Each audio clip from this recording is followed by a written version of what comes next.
to admit I'm not actually that comfortable with where we're going. I'm actually really looking forward to it. There's so much history in this place, so many stories. I mean, don't forget, it's one of New Zealand's most haunted places.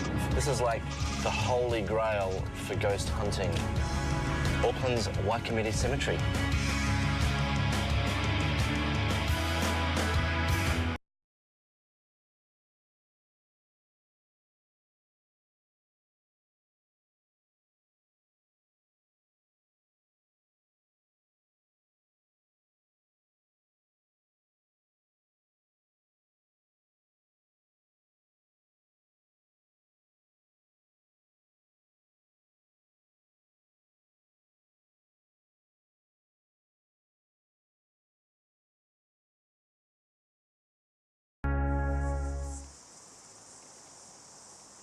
It's such a big area. Was it 306 Acres, yeah. Absolutely huge. It's like a suburb in itself. Yeah. Well, the suburb of Glen Eden is actually based around the cemetery. Like, the cemetery was here first. This place actually opened, I think it was, what, 1886? So you've got thousands and thousands and thousands of stories of souls that have been buried here over the years. Well, 5,000 people died, well, more than 5,000 actually, from that Spanish influenza. A lot of them will be here.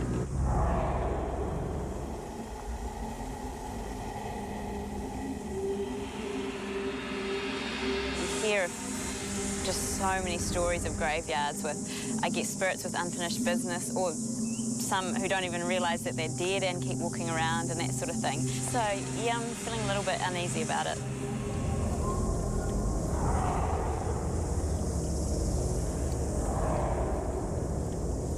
It's kind of an interesting mixture of a place that's really eerie, but also very peaceful, which is quite strange. I guess people, a lot of people, if they had pain in life, now they can rest in peace, some of them.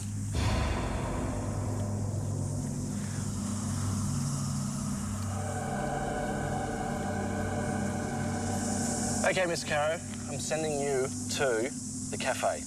Oh, I love you. A cafe. I'm going to have some coffee. I'll have a coffee for all of us. Not so fast. There'll be no coffee for you, thank you very much. The cafe is actually built on the old railway station, which, hey, guess what? It's haunted. Well, it would be, wouldn't it? Exactly. It's haunted by a guy called Alec McFarlane.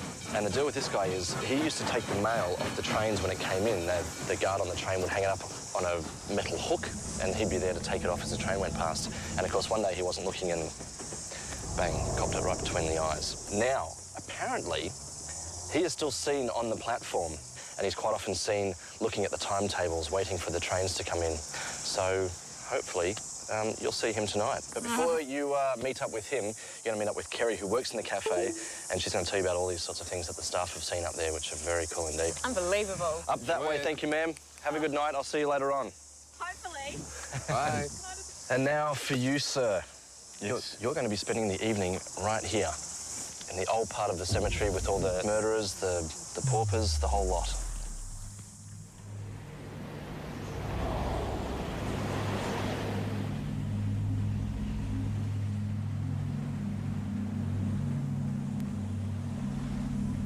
For me, from a technical point, it's going to be a logistical nightmare. But just seeing it so overrun in this section is quite amazing. You see it kind of for what it represents, to be perfectly honest. You know, it's all about death, and that's what it looks like.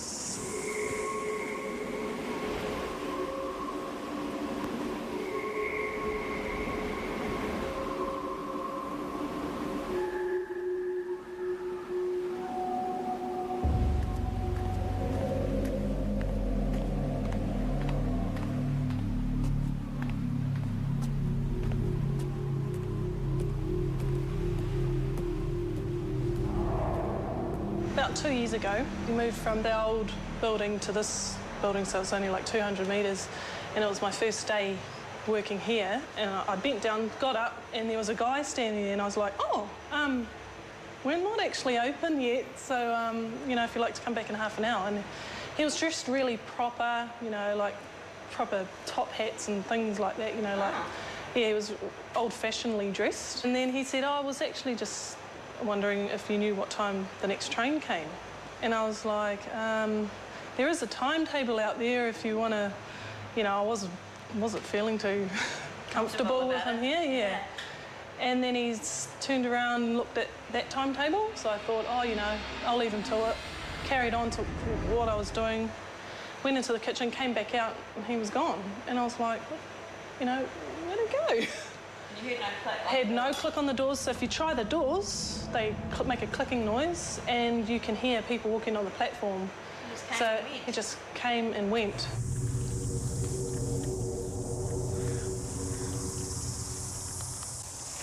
So Arthur, you used to work at the crematorium in the 80s and 90s. Now, do you have any experiences or sightings or things that you saw when you were working here that you could tell us about? It was a clear day. I just turned to open the door of my car, which was facing the road ahead. And lo and behold, standing in the middle of the road was a lady in bare feet with a long type of gown on, a sort of off-white colour. Her hair was unkempt. But what disturbed me, her gaze was firmly fixed at me. She wouldn't stop looking at me. I thought, just get in your car, don't look at her, back the car out, drive it out the gate, and get out of your car and shut the gate. As I got out of my car to shut the gate, I had a look out of the corner of my eye to see if she was still there, but she had gone. I had never seen that lady before, and I never saw her since. It's just something I've lived with all my life. I've never forgotten it, and never will.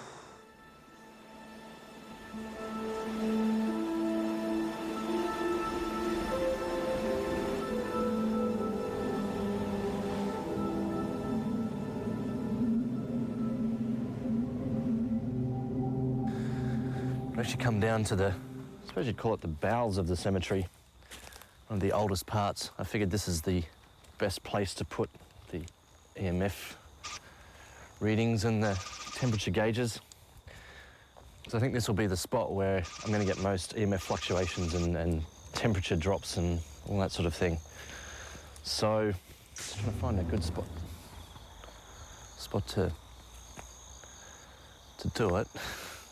I'm hearing things already. Just trying to find a good spot to do it. Might come up here. Actually, I might just take a couple of photos while I have no idea what that was, but...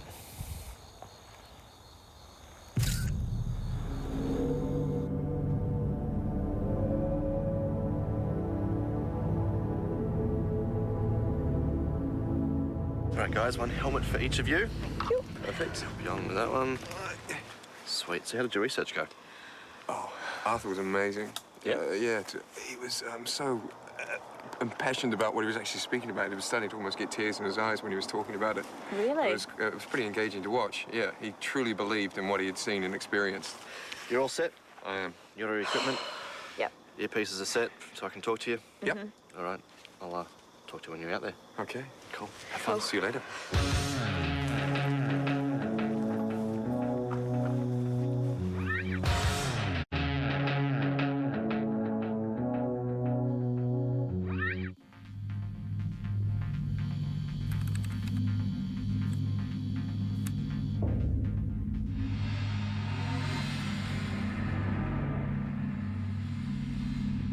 This is such a vast area. There's 306 acres here. The Spanish flu, as it was called, was an epidemic in 1918. Over 5,000 people died from this horrific plague. And over 1,000 of them came to Waikumete Cemetery. And what they basically had to do was open up a huge big trench, which I'm standing on right here. I'm walking over it right now. More than 1,000 people, most of them not in coffins, and just thrown in here, all one on top of another. I don't exactly know if this is the ending that they would have hoped for. There must be quite a few people, I guess, who are not resting in peace.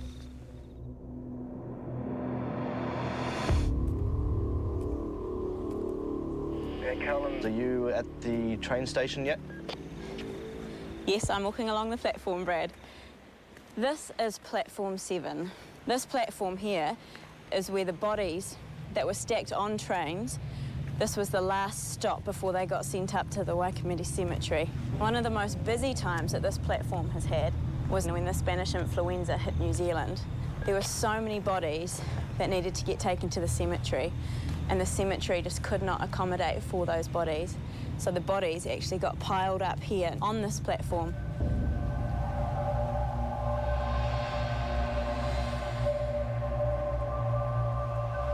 Also on this platform, the porter, Alec McFarlane. He survived World War I, he survived the Spanish influenza, but he didn't survive the accident when one day he was standing here and the train took him unawares, and the hook that he was meant to get the mail off struck him.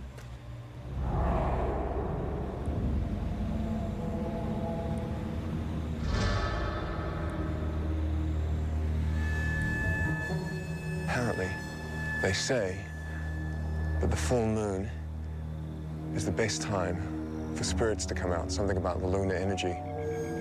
Well, there's the full moon, and here I am in a graveyard that's been open since 1886. Let's go further down. I mean, either side of me, there's tombstones everywhere. And each and every one of them, I guess, has their own story in life and in death. I'm going to head down to what's called Murderer's Grove. And as its name suggests, this is where 19 of New Zealand's murderers were hung and buried in this area. They weren't allowed any kind of markings whatsoever. So what they did instead, just to mark the area so people would know where it was, is they planted what were known as ghost gums. Underneath my feet, I guess right now, were some of New Zealand's most condemned criminals.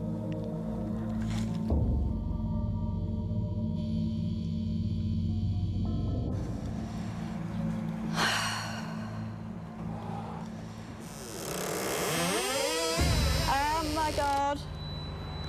What is that beeping noise? I'm not sure, Caro. I'm picking it up as well. Is it coming from the street? No, that's inside. It's the alarm! That's really odd. The alarm was disengaged while I was setting up, so there's absolutely no reason that it should be going off. It's turned off. Oh, no.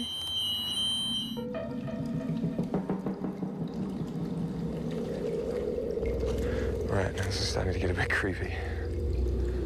I've kind of gone off from the main cemetery, and I'm heading into the, further into the bush itself. Brad, I don't know if you can pick up anything, but it's a pretty chilling kind of environment down here. I'm off the cemetery path and I'm in the bush.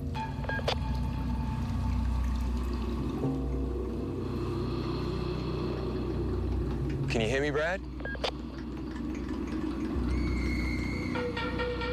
No, what's that?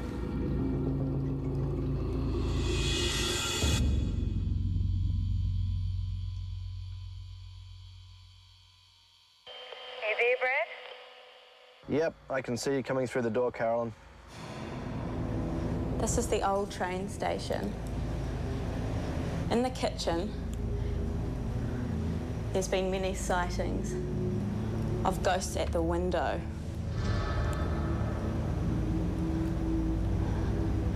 Cupboards and drawers opening.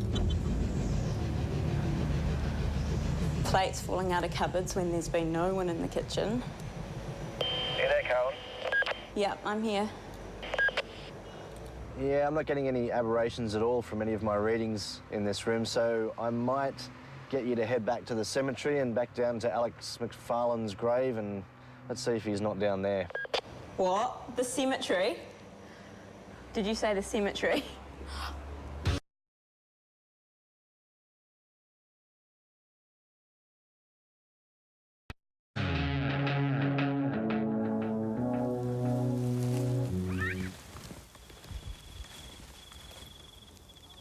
This honestly feels like I'm stuck somewhere in the middle of the Blair Witch Project.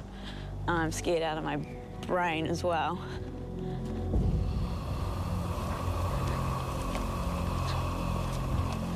What on earth? Oh my God. Here's a really old one here. I can't even read the name. It's got a ripped up tiger. That's pretty sinister. Oh my God. Ah. Ah. Oh, you gave me such a fright. Are you okay? No. I need to give you a fright. Look at that over there. What is it? Bizarre.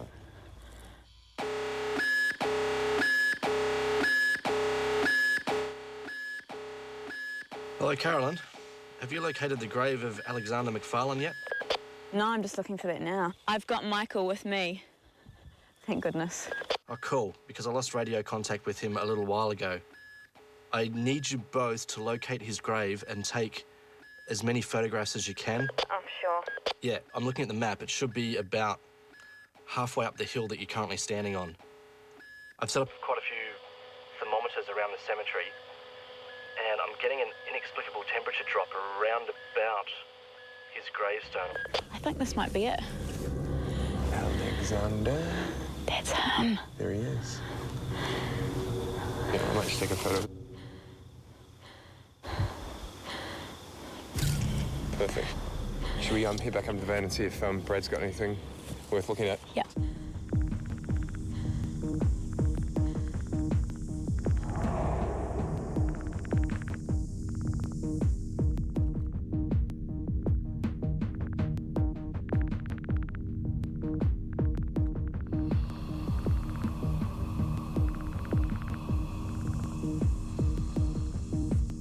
Well, what an interesting night. A full moon in a cemetery. It all bodes well, doesn't it? Oh. Michael, tell me about when you were down in the Spanish influenza area in the Murderer's Row. You're standing on top of, was it 1,600 bodies, victims, whatever, and it's you know, just quite horrid to be standing there. But Yeah. And you took this photo when you were down there, which just came up with so many orbs. Isn't all the fun? It's quite remarkable. It's like clusters of them. It's such a high intensity of orbs together. What does that kind of suggest? That you're standing on 1,600 dead people and they've come up to visit? It's just amazing to get that many in an area where there were so many people that were buried. Yeah. It's quite remarkable. The other photo that you took is another orb photograph. Oh. But it's this one on the left-hand side. A blue orb. A blue orb. And by just lifting the light, the contrast, the orb actually goes a bright blue. I can't explain that at all. Now, I have to blow my own horn for a little bit because, for once, I managed to get a good photo. I think this will be the spot where I'm going to get most EMF fluctuations and temperature drops and all that sort of thing. So, just trying to find a good spot to do it. I'm hearing things already. Just trying to find a good spot to do it. Might come up here. I just took some photographs on the spur of the moment. And that was a photograph that I took. These two here are tombstones, and then this odd figure in the middle, which kind of looks like a guy wearing a hat, if I could be so bold. Right. So it's definitely, it's not a tombstone. Well, that's what I was thinking. As it turns out, earlier on, when I go down and I take photographs and do a recce, if you like, of trying to figure out where I'm going to put all the different equipment, that was the photo that I took because I knew that's where I was going to place the tri-field meter.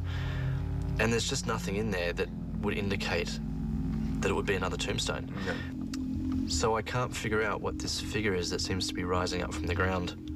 Do you think it could be, if I can pose the question, that might be, say, the ghost of Alexander McFarlane? It could well be. It was down in the area of his grave. And why he'd be down there, I would have thought he'd be up on the platform. Well, that's where his you were. tragedy occurred. And we'll go through a couple of things that did happen on the platform while you were up there. When you walked in, the alarm went off. Yeah, that was weird. It was weird, and I'm going to show you this. Now, the alarm is right next to the door there. If you were to put the alarm on, it would automatically set itself. Now, there's no one there. And then suddenly, that is the alarm setting itself. There was no one around, and we actually got it on tape. The alarm just turning itself on. Now, when you're inside, you walk out of the kitchen, you can see your shadow disappears. Yes. And watch the window in the background on the right-hand side.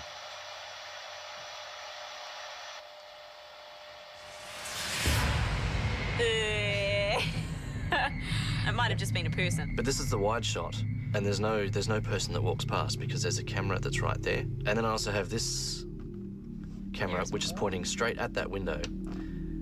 And you'll see your torch shine inside, so that's you inside.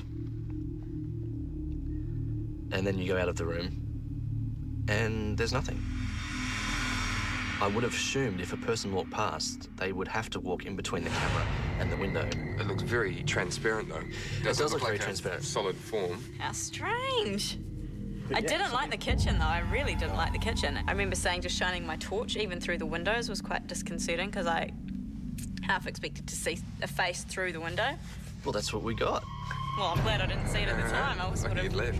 ran it like a screaming girl. I would have thought that Waikumete Cemetery would be a very calm place because it's where people are at rest, but I think we've proved otherwise and maybe even found the spirit of Mr. Alexander McFarlane. I cannot believe the figure going past the window, and I just thank God that I didn't see it when I was in there. It would have been so scary. But the kitchen is where a lot of things happen in that place, so I'm not surprised it was that window. When I saw the footage, I was really taken aback. I was quite surprised that there was so much evidence there. When it happens to you, it's a strange feeling to hear noises and to feel yourself a bit freaked out. Maybe I shouldn't get too upset when the others feel like that when they're inside, and I shouldn't give them too much grief now that it's happened to me.